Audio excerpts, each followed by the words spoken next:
ನಮಸ್ಕಾರ ಸ್ನೇಹಿತರೆ, ನಮ್ಮದು ಶ್ರೀ ಸಪ್ತಗಿರಿ ಮನೆ ಮದ್ದು ಚಾನಲ್ ಇದೆ. ಅದ್ರ ಮುಖಾಂತರ ಅನೇಕ ರೀತಿಯ ಎಪಿಸೋಡನ್ನು ಕೊಡ್ತಾಯಿದ್ದೀವಿ.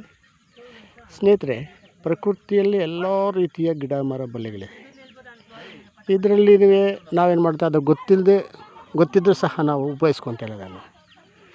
ಇದು ಕ್ರೀಪರ್ ಸಂಬಂಧಪಟ್ಟಿದ್ದು. ಇದು ಒಂದು ವಾರ ಆಗಲಿ, 15 ದಿವಸ ಆಗಲಿ ಹೂವು ಬಾಡಲ್ಲ. ನೋಡ್ಲಿಕ್ಕೆ ಅಷ್ಟು ಚೆಂದಾಗಿರ್ತದೆ. ಇದು ನೋಡಿ, ಮೇಲೆ ಹೋಗಿದೆ, ಕ್ರೀಪರ್ ಥರ ಮೇಲೆ ಹೋಗಿದೆ. ಇದೇನಪ್ಪ ಅಂದರೆ ಬಿಂದಿಗೆ ಹೂವು ಅಂತ. ನೋಡಿ, ಬಿಂದಿಗೆ ಥರ ಇದೆಯಲ್ಲ, ಅದಕ್ಕೋಸ್ಕರ ಬಿಂದಿಗೆ ಹೂವು ಅಂತ. ಕೆಲವರು ಕಳಿಸಿದ ಹೂವು ಅಂತಾರೆ. ಕಳಿಸಿ ಥರ ಇದೆ ಅಂತ, ಆಯಾ ಪ್ರಾಂತಗಳಲ್ಲಿ ಅಂತ ಕರೀತಾರೆ ಅಂತ ಅವ್ರಿಗೆ ಇದು ಮಾಡ್ಕೋಬೋದು. ಸ್ನೇಹಿತರೆ, ಈ ಒಂದು ಬಿಂದಿಗೆ ಹೂವನ್ನು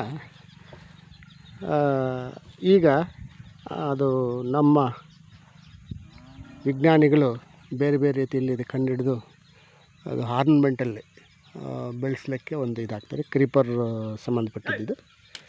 ಇದರಲ್ಲಿ ಅನೇಕ ರೀತಿಯ ರಾಸಾಯನಿಕಗಳಿದೆ.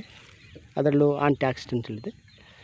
ಇದು ಹೂವನ್ನು ಒಂದಷ್ಟು ಕಲೆಕ್ಟ್ ಮಾಡಿಕೊಂಡು ಅದನ್ನು ಕಷಾಯ ರೂಪದಲ್ಲಿ ಸೇವನೆ ಮಾಡ್ಕೊತ ಬಂದರೆ ಅದೇನಾಗುತ್ತಂದರೆ ಈ ಕ್ಯಾನ್ಸರ್ ಸಂಬಂಧಪಟ್ಟಾಗಲಿ, ಮತ್ತು ಅಲ್ಲದೇ ಈ BP, ಶುಗರ್ ಇತ್ಯಾದಿಗಳಿಗೆ ಇದೊಂದು ದಿವ್ಯ ಔಷಧ ಆಗುತ್ತೆ. ಇದು ಗುಟ್ಟು ಕಾಡುಗಳಲ್ಲೇ ಮಾತ್ರ ಇದು ಬೆಳೀತದೆ. ಇದನ್ನು ನಾವು ಉಪಯೋಗಿಸ್ಕೋಬೇಕು. ಬಳ್ಳಿ ರೂಪದಲ್ಲಿದೆ. ಅದರ ಕಾಂಡ, ಹೂವು, ಅದರ ಎಲೆನೂ ಸಹ ನಮಗೆ ಇದಾಗುತ್ತೆ. ಬೇರೆ ಒಂದು ಗಿಡವನ್ನು ಆಶ್ರಯ ಪಡೆದು ಇದು ಕ್ರೀಪರ್ ಅಂದರೆ ಸುತ್ತಕೊಂಡು ಹೋಗಿ ಅದು ನೋಡಿ ಮೇಲೆ ತನಕ ಹೋಗ್ಬಿಟ್ಟಿದೆ. ಇದು ಇಷ್ಟು ಪ್ರಕೃತಿಯಲ್ಲಿ ನಾನಾ ರೀತಿಯ ಗಿಡ ಮರ ಬಳ್ಳಿಗಳಿವೆ.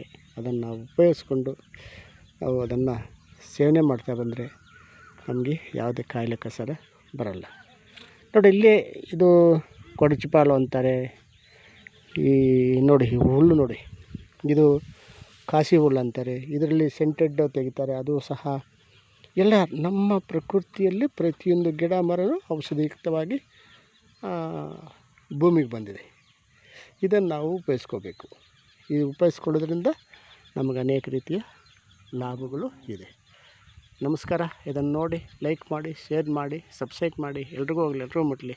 ನಮಸ್ಕಾರ ಸ್ನೇಹಿತರೆ.